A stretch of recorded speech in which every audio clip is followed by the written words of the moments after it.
Hey, we're kicking off the 2013 spring turkey season down here in Central Florida. Bill got his bird, awesome hunt, great footage. Now I'm up and I'm ready to smoke a bird with my new PSE DNA. We are everyday bow hunters who take an extreme approach to killing things with a bow. Ultimate Bow Hunting TV is a journey of blood brothers to that ultimate bow hunting experience. Where we use the most effective equipment and the newest resources we can get our hands on.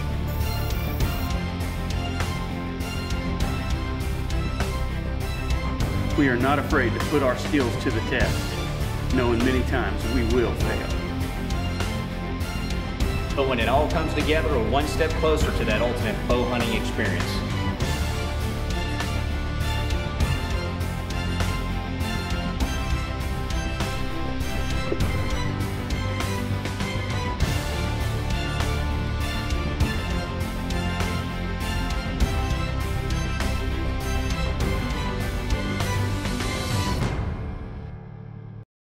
Bill and I are going to do a little something different this afternoon.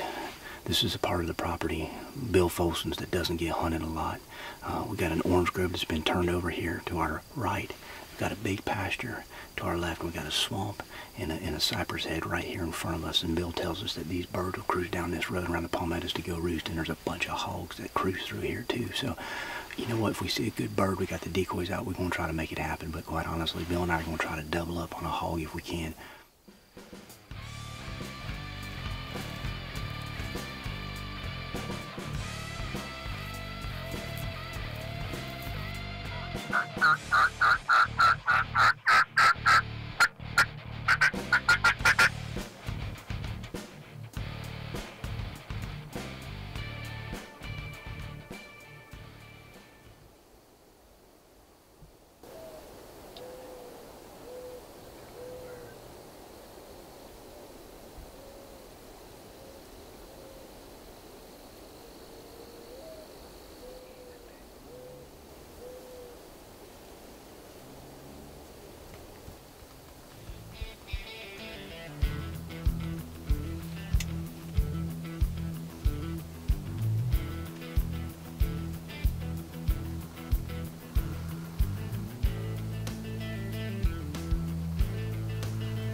Shoot myself in the foot, not shooting that bird, but you know what?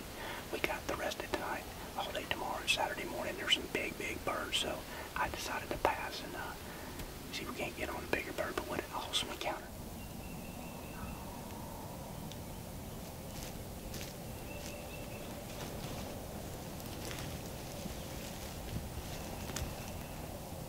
All right, I'm up this morning. We got a big gobbler hammered down right over here to our right in this cypress swamp. This is the same area where Bill shot his bird yesterday morning. We had 3 birds come in. Bill shot his 1 bird, and we had 3 other birds working their way that never even made it in.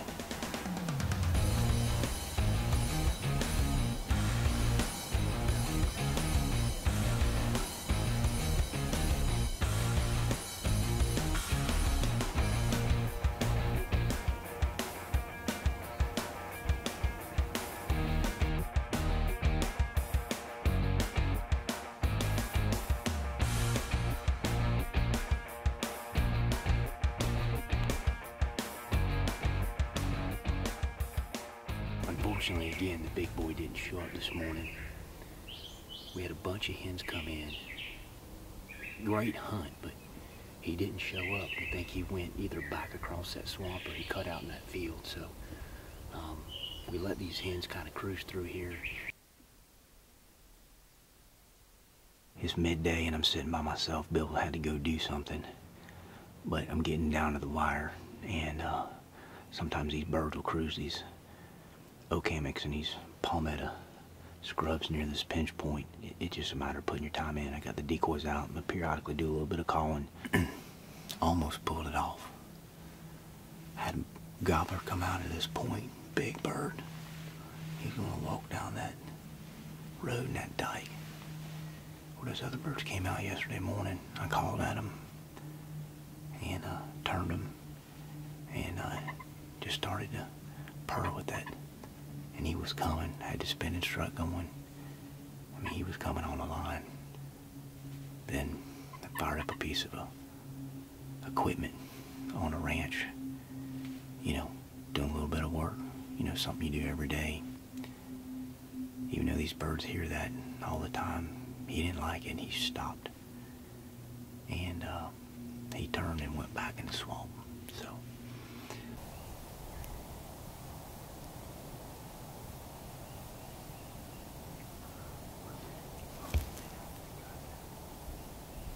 that bird, I had him coming in, and when he heard that power equipment fire up, he just stopped. He didn't like it, and he turned and he walked towards the swamp. So I've given it about 10 minutes, and I'm gonna use the True Tone Wet Tech, and then I'm just gonna work this bird. A little bit of soft yelp, a little bit of purr.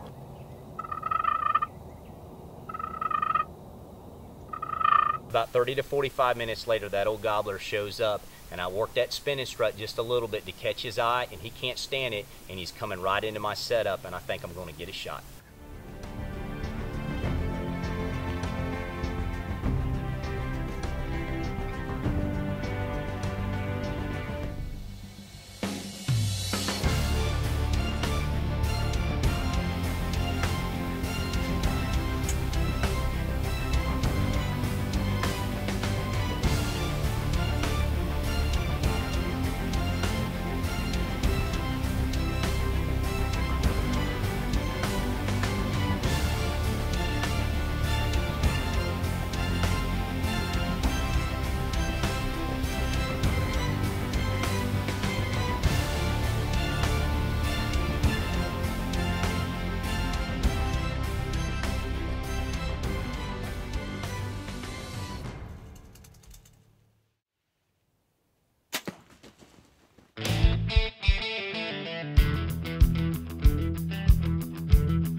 We just smoked that Osceola.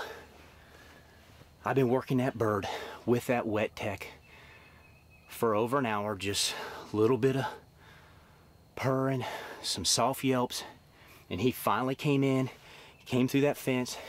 I worked that spinning strut a few times, and he just couldn't stand it. He came straight in and gave me an awesome 12-yard shot. Listen, I'm not going to lie to you. I was jacked up to be able to get a shot on this bird. I smoked this bird. The PSE DNA did its job, and that swacker ate him up. Osceola's on the ground.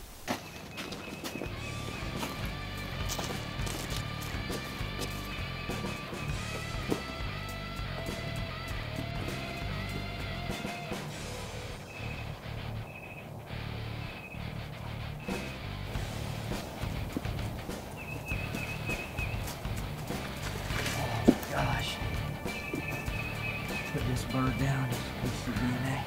Oh my gosh. I cannot believe I just pulled this off. Had to film myself, tried to do all that, get this bird to come in, and it just worked out. I mean, it doesn't always happen that way. That spinning strut got him to come in. I mean, we're talking 10 yards, and just smoked him. I mean, he's got good spurs. He's got a great paintbrush beard. I just could not be more excited.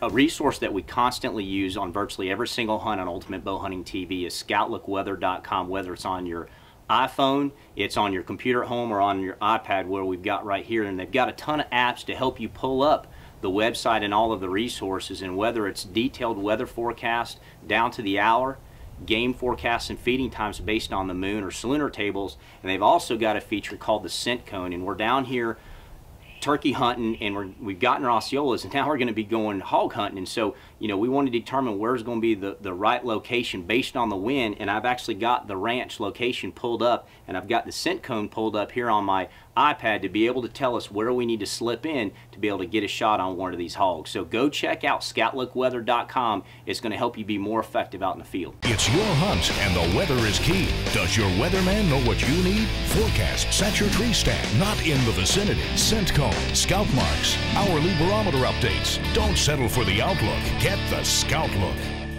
There are two things that helped me pull this hunt off, and that was the True Tone Wet Tech Slate Call and the Spin and Strut decoy. I just continued to do a little bit of purring and a little bit of yelping periodically. And the thing you got to think about with these Osceolas is you don't want to overcall them. And I was hunting during the middle of the day and just teasing that old gobbler, and just over time he couldn't resist and came in and gave me a 10-yard shot. And when he got to about 40, 50 yards, he saw that spin and strut, and I just worked it real easy, and it was just more than he could resist, and he closed the distance and came in, and it just turned out to be an unbelievable hunt. And to do it, you know, by myself, self-filming, it doesn't always work out that way, and today it did. And we pulled off bird number 2 on Ultimate Bow Hunting TV for the 2013 spring turkey season.